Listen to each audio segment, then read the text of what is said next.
లక్ష పాడి రైతు కుటుంబాల సంస్థ కరీంనగర్ డైరీ. కరీంనగర్ డైరీ పాలు మరియు పాల పదార్థాలు ఆర్డర్ చేసిన వెంటనే మీ ఇంటి వద్దకే కరీంనగర్ డైరీ యాప్ ని డౌన్లోడ్ చేసుకోండి. మన్నెపల్లి గ్రామ ప్రజలారా, మీ అందరికీ పేరు పేరున నా యొక్క నమస్కారాలు.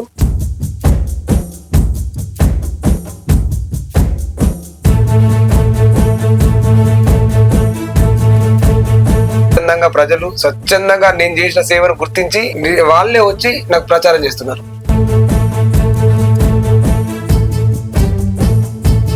అన్ని పనులు చేస్తాడు అనిల్ అన్న, దేనికైనా ముందుకత్తడే, ఏ ఇబ్బంది ఉన్నా అత్తడు.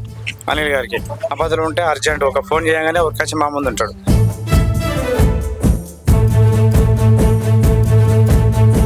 మీ గ్రామంలో ఇప్పుడు చేయబోయే అభివృద్ధి కార్యక్రమాలు ఏమేమి పెట్టారు మీ మేనిఫెస్టో?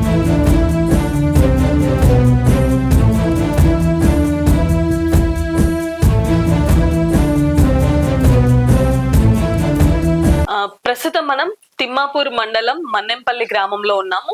సో మన్నెంపల్లి గ్రామంలో పొన్నం సునీత అనిల్ గౌడ్ గారు సర్పంచ్ అభ్యర్థిగా పోటీ చేస్తున్నారు. మరి వాళ్ళని అడిగి ఎందుకు వాళ్ళు సర్పంచ్ అభ్యర్థిగా పోటీ చేయాలనుకుంటున్నారు, వాళ్ళ మేనిఫెస్టో ఏంటి అనే విషయాలంటే కూడా తెలుసుకుందాం. సార్ నమస్తే. మేడం నమస్తే. మీరు ఆల్రెడీ ఉప సర్పంచ్ గా ఉన్నారు ఈ గ్రామానికి. ఎన్ని ఇయర్స్ ఉన్నారు సార్? 5 సంవత్సరాలు. 5 సంవత్సరాలు ఉప సర్పంచ్ గా చేశారు.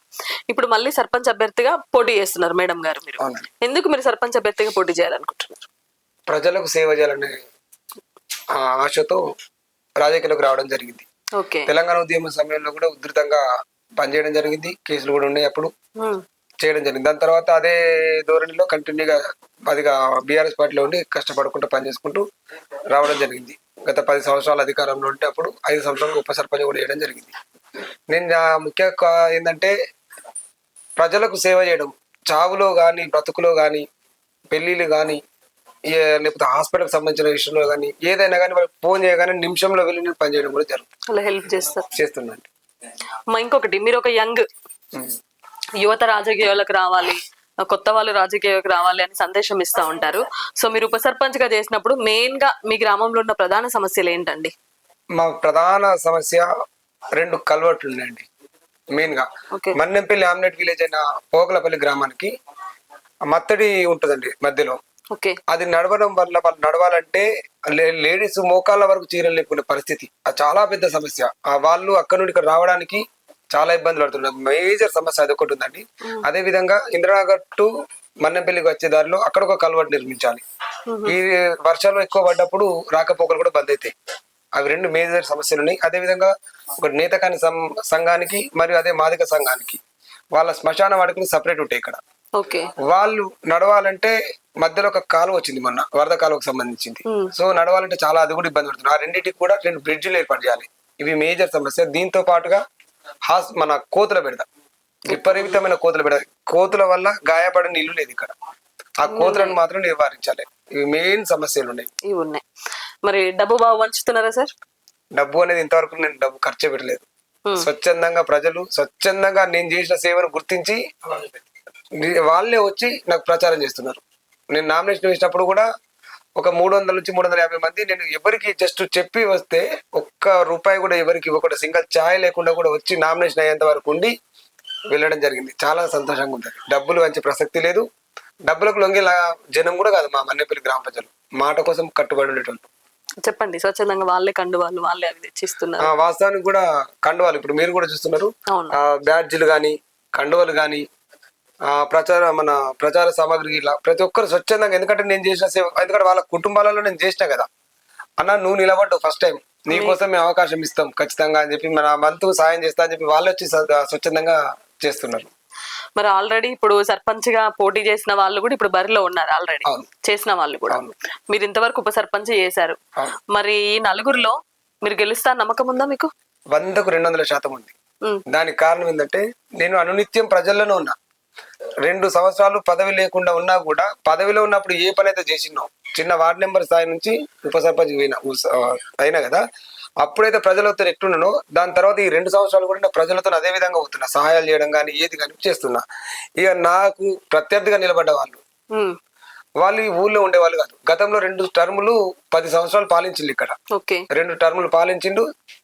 అది ఏంది, అభివృద్ధి అనేది శూన్యం. దానికి పోను ఆ వ్యక్తి ఈ విలేజ్ లో ఉండరు. వాళ్ళు ఆ క్యాండిడేట్ ఎవరైతే ఊర్లో ఉండరు వాళ్ళు. ఊర్లో ఉండరు, వేరే ఊరికి వెళ్ళాలి. ప్రజల సమస్యలు ఏదైనా వచ్చిందంటే మనం వేరే ఊరికి వెళ్ళి చెప్పుకునే పరిస్థితి లేదు కదా. అవును. కాబట్టి ప్రజలందరూ కూడా ఇప్పుడు గ్రామంలో ప్రతి ఒక్కరు అదే చర్చించుకుంటున్నారు.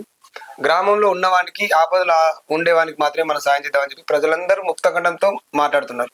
దానివల్ల నేను గెలుస్తాను అనేది 100కి 200% నమ్మకం నాకు ఉంది. Great sir, great.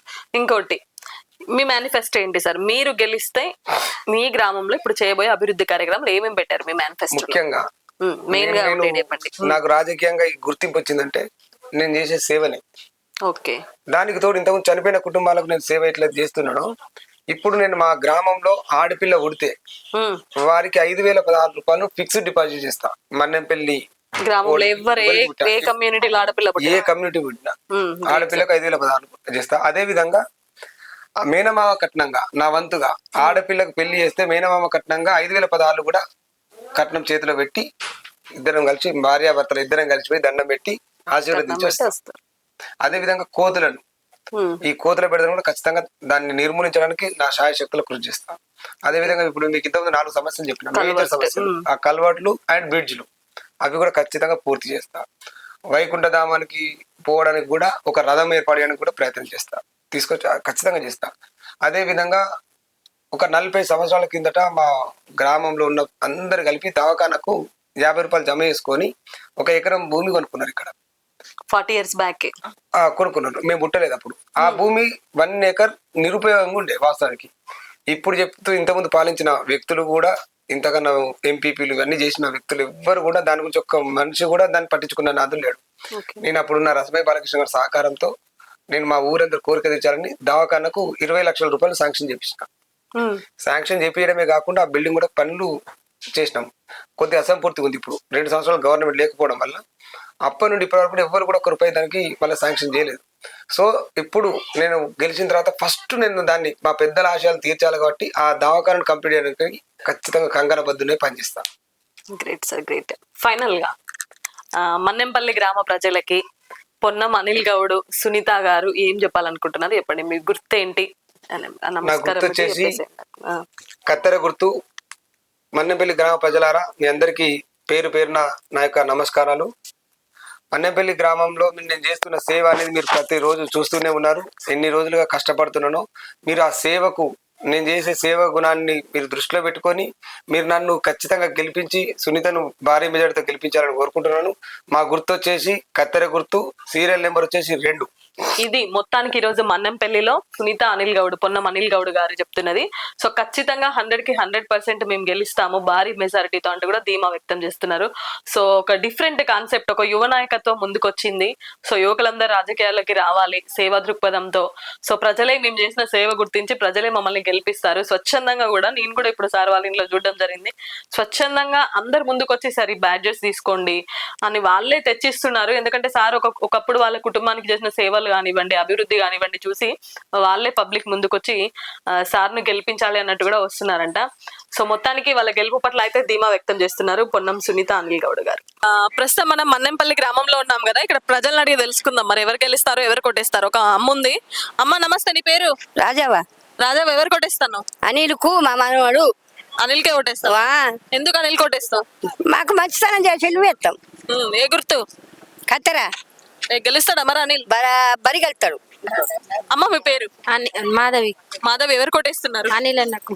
అనిల్ గారి. ఎందుకు అనిల్ కొట్టేస్తున్నారు? అన్ని పనులు చేస్తాడు అనిల్ అన్న, దేనికైనా ముందుకత్తాడు. ఏ రాత్రి ఏ టైం కానీ ఫోన్ చేస్తే అత్తాడు. ఇబ్బంది ఉన్నా ఏ ఇబ్బంది ఉన్నా అత్తాడు. అందుకైనా కొట్టేది. ఏ గుర్తు? కత్తెర. మరి గెలుస్తాడా అనిల్? గెలుస్తాడు, తప్పకుండా గెలుస్తాడు. మీ పేరమ్మా? రేఖ. రేఖ, ఎవరు కొట్టేస్తున్నావు? అనిల్ అన్నకు. ఎందుకు అనిల్ కొట్టేస్తున్నారు? మాకు ఆపదలకు సంపదలకు అన్నిటికీ మాకు పదవులే లేకున్నా కూడా వచ్చి ముందుకు ఆదుకుంటాను కాబట్టి దాని ద్వారా ఆ పాయింట్ బట్టి మేము గెలిపించుకుంటాను. మరి గెలుస్తాడు అనిల్? గెలుస్తాడు, ఖచ్చితంగా గెలుస్తాడు. మరి ఈ ఎలక్షన్స్ లో డబ్బులు బాగా వంచుతారు, అందరికి తెలిసిన విషయం ఇది. మరి చాలా మంది ఇంతకు ముందు చేసిన సర్పంచ్ వాళ్ళు ఉన్నారు, అభ్యర్థుల్లో 4-5 ఉన్నారు. మరి వాళ్ళ కొట్టేయకుండా అనిల్కే ఎందుకు కొట్టేయాలను? మాకు అభిమానం ఉంది, మేము వేస్తాను. మేము లంచానికి అది చేస్తలేం కదా. అట్లా మాకు అభిమానం కొద్ది కాదు, డబ్బులు ముఖ్యం కాదు. మాకు అభిమానం కొద్ది మేము వస్తాను. అభిమానం కొద్ది మాకు అన్న సాయం అవుతాడు, సాయం కాలేదనా వాళ్ళకి? ఏంది అంటే వాళ్ళు కూడా అవుతాను కానీ ఒకసారి వీళ్ళకి కూడా ఛాన్స్ ఇవ్వాలి కదా. మరి ఇంతమంది తిరుగుతారు, మీరు అందరూ డబ్బులు ఇస్తున్నారా? ఇస్తలేరు, మేము ఏం తీసుకుంటలేం. మాకు అభిమానమే, మాకు అభిమానం కొద్దీ వస్తాను. మేము డబ్బులు ఇచ్చినా కూడా మేము తీసుకోము, ఇచ్చినా కూడా తీసుకోం. ఇంకోసారి ఉన్నారు సార్. నమస్తే, మీ పేరు? కామెరా సంపత్. సంపత్ గారు, మన్నెంపల్లిలో ఎవరు కొట్టేస్తారు? అనిల్ గారికి. అనిల్ గౌడ్ గారికి వేస్తారు. ఎందుకు అనిల్ కొట్టేస్తారు? అనిల్ గౌడు ఆపదలు ఉంటే అర్జెంట్ ఒక ఫోన్ చేయగానే ఉరికొచ్చి మా ముందు ఉంటాడు, దేనికైనా రెడీ ఉంటాడు. ఇప్పుడు మళ్ళీ ఒకటి 2 పథకాలు పెట్టిండు. ఒకటి ఆడపిల్ల కొడితే 5,000 పార్లు, ఆడపిల్ల పెళ్లికైనా 5,000 పార్లు ఇస్తాను. ఆపదలు ఆదుకోవడానికి కొత్త పథకాలు పెట్టి జనాలందరినీ ఉత్సాహపరుస్తుండు. మంచి సేవా గుణం ఉన్నది, యంగ్. మళ్ళా ఇంకోటి ఏంటంటే ప్రతి దానికి అన్న ఇట్లా ఆపద ఉన్నదంటే ఉరికొచ్చి ముందు ఉంటాడు ఆయన. మా ఆపది కాకుండా ఆయన ఆపదిగా భుజాల మీద వేసుకొని ఆయన తొందర మన ఆపది అయిపోయేదాకా ఉంటాడు. చనిపోయినా ఉంటాడు, బ్రతికినా ఉంటాడు. ఏదైనా ఆపద ఉన్నప్పుడు ఎవరైనా మనిషి చనిపోతే పోస్ట్ మార్టం ఇట్లా సంబంధిస్తే ఖచ్చితంగా అయిపోయేదాకా ఉండి ఇంటికి వచ్చి దానం చేసినాకనే ఆయన ఇంటికి వెళ్తాడు. అంతకు సేవగుణం ఉన్న మనిషి. అందుకే మేము అనిల్ గారికి ఓటేస్తాం. సార్, మీ పేరు? మార్క సారయ్య. సారయ్య గారు, ఎవరు కొట్టేస్తారు? పొన్నం సునీత అనిల్ గౌడ్కు. ఎందుకు అనిల్ కేస్తారు? ఆయన గత 14 సంవత్సరాల బట్టి బీఆర్ఎస్ విలేజ్ పేరేంటి, 5 సంవత్సరాలు వార్డు మెంబర్, ఉప సర్పంచ్, నీతిపరుడు, ఎవరి దగ్గర ఒక రూపాయి ఆశించని మనిషి. ఎవరైనా చచ్చినా బ్రతికినా ఫోన్ మన ఇంట్లో లేకుండా ఎవరు చేసినా మన ఇంటికాడ వాళ్ళకి ఏం కావాలి, ఏం అవసరం, చావు ఖర్చు పెట్టన్నా, బియ్యం అన్నా, ఇతర కట్టలు లేవన్నా అని ఇంటికి పెద్ద కొడుకు లెక్క, ఒక అమ్మకు మనవని లెక్క ప్రతి ఒక్క మనిషికి సేవ చేసుకు ఈ 2,460 ఓటర్ల దాంట్లో అందరి గుండెలలో ఉన్నాడు కాబట్టి ఇంత జనం ఊళ్ళో దిగడానికి కొరకు వచ్చినాం. తప్పకుండా గెలుస్తాడా? ఖచ్చితంగా గెలుచుడే. 2 వాస్తవికులు మన్నెంపల్లి గ్రామం, ఒకరు డ్యాము. ఇది వరకు ఒకసారి ఎంపీటీసీ గెలిపిస్తేనే మన్నెంపల్లిలో ఏం పనులు చేయక జనానికి అందుబాటులో లేకపోతేనే ఇవాళ ఈ జనం అంతా ఒక్క పక్కకు రూల్ జరిగింది. పొన్నమాని గౌడ అంటే ఆయన మన్నెంపల్లి గానే ఉంటాడు. మన్నెంపల్లి నుంచి పోయి నౌకరీ చేసుకుంటారు భార్య భర్తలు. వాళ్ళకి వచ్చిన దాంట్లో ఎంతో ఇంత మన్నెంపల్లి ప్రజలకు, సావులకు, బతుకులకు, పొలగాన్లకు, దవాగాన్లకు ఏ కష్టం వచ్చినా మన ఇంటికాడు ఉండేటోడు కాబట్టి జనం అంతా ఆయన నెంబర్ తిరుగుతారు.